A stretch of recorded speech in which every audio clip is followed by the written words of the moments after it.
2020 के साकार महावाक्यों में प्यारे बाप दादा ने कहा। मुख्य पॉइंट सुनेंगे। पहला, गीत सुनने की कोई जरूरत नहीं रहती। गीत अक्सर करके भक्त ही गाते हैं और सुनते हैं। तुम तो पढ़ाई पढ़ते हो, यह गीत भी बच्चों के लिए ही खास निकले हैं। बच्चे जानते हैं बाप हमारी तकदीर ऊंच बना रहे हैं। अब हमको बाप को याद करना है और दैवी गुण धारण करने हैं। अपना पोता में देखना है, जमा होता या घाटा होता रहता है। हमारे में कोई खामी तो नहीं है। दूसरे पॉइंट में बाबा ने कहा, इस समय 5 भूत प्रवेश है। अब अच्छी रीति पुरुषार्थ कर कर्मातीत बनना है, दैवी गुण भी धारण करने हैं। इस समय नाजुक होता जा रहा है। दुनिया बिगड़ती जाती है, दिन प्रतिदिन बिगड़ती ही रहेगी। इस दुनिया से तुम्हारा जैसे कि कनेक्शन ही नहीं है। तुम्हारा कनेक्शन है नई दुनिया से जो स्थापन हो रही है।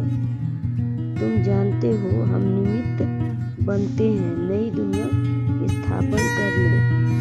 फिर बाबा ने तीसरे पॉइंट में कहा,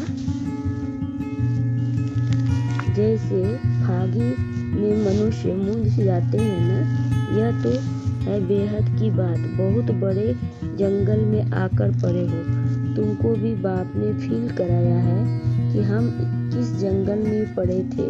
यह भी अब पता पड़ा है, यह पुरानी दुनिया है, इनका भी अंत है ना। मनुष्य तो बिल्कुल रास्ता जानते ही नहीं है, बाप को पुकारते रहते हैं। तुम अभी पुकारते नहीं हो। अभी तुम बच्चे ड्रामा के आदि मध्य अंत को जानते हो। पॉइंट में बाबा ने कहा, तुम जानते हो हम अपनी राजाई स्थापन कर रहे हैं। तुम सबको रास्ता बताते हो। बाप कहते हैं मामेकम याद करो। बाप की याद में औरों को भी यह समझाना है। देही अभिमानी बनो, देह अभिमान छोड़ो। ऐसे नहीं कि तुम्हारे में सब देही अभिमानी बने हैं, नहीं, बनने का है। तुम पुरुषार्थ करते हो, औरों को भी कराते हो। याद करने की कोशिश करते हैं, फिर भूल जाते हैं। पुरुषार्थ यही करना है, मूल बात है बाप को याद करना। बच्चों को कितना समझाते हैं, नॉलेज बहुत अच्छी है।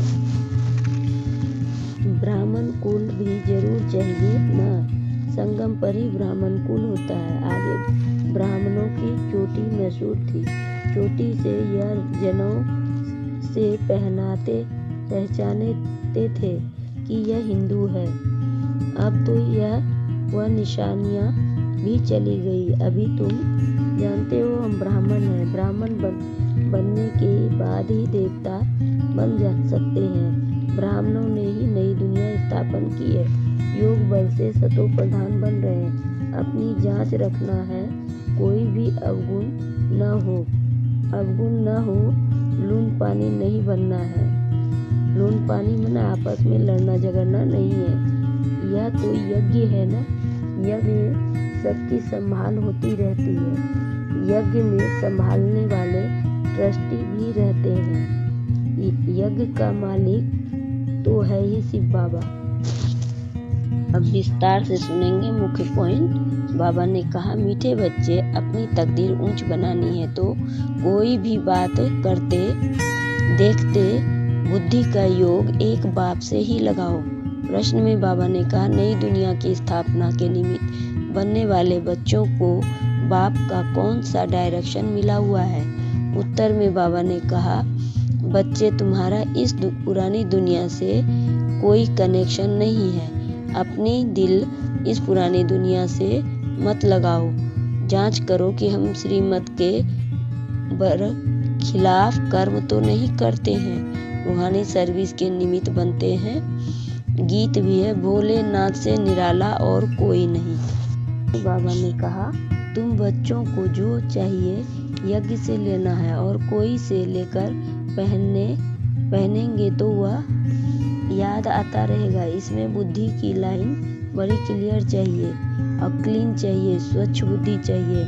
अब तो वापिस जाना है, समय बहुत थोड़ा है, इसलिए याद की यात्रा पक्की रहे, यही पुरुषार्थ करना है। अच्छा, मीठे मीठे सिखिलदे बच्चों प्रति माता पिता बाप दादा का याद प्यार और गुड मॉर्निंग। रूहानी बाप की रूहानी बच्चों को नमस्ते। हम रूहानी बच्चों की रूहानी बाप दादा को याद प्यार और गुड मॉर्निंग और नमस्ते। नमस्ते सदा रहो हंसते, बन जाओ फरिश्ते, चलते रहो परम धाम के रास्ते। शुक्रिया बाबा पद्मा पदम, शुक्रिया बाबा। धारणा के लिए मुख्य सार सुनेंगे। पहले पॉइंट, अपनी उन्नति के लिए रूहानी सर्विस में तत्पर रहना है। जो भी ज्ञान मिले हैं उन्हें धारण करके दूसरों को कराना है। दूसरी पॉइंट, अपनी जांच करनी है, हमारे में कोई अवगुण तो नहीं है। हम ट्रस्टी बनकर रहते हैं, कभी लून पानी तो नहीं बनते हैं। बुद्धि की लाइन क्लियर है, चेक करना है। बाबा ने कहा, कहना सोचना और करना इन तीनों को समान बनाने वाले ज्ञानी तू आत्मा भव। कहना सोचना और करना इन तीनों को समान बनाने वाले ज्ञानी तू आत्मा भव।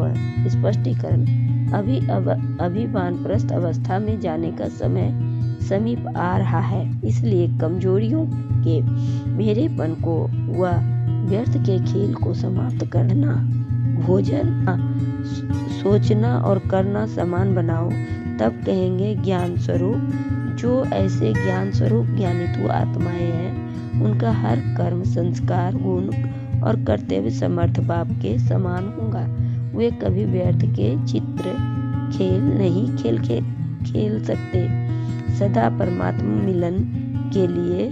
मिलन के खेल में बिजी रहेंगे। एक बाप से मिलन मनाएंगे और औरों को बाप समान बनाएंगे। स्लोगन में बाबा ने कहा, सेवाओं का उमंग छोटी छोटी बीमारियों को मर्ज कर देता है, इसलिए सेवाओं में सदा बिजी रहो। सेवाओं का उमंग छोटी छोटी बीमारियों को मर्ज कर देता है, इसलिए सेवाओं में सदा बिजी रहो। ओम शांति, ओम शांति।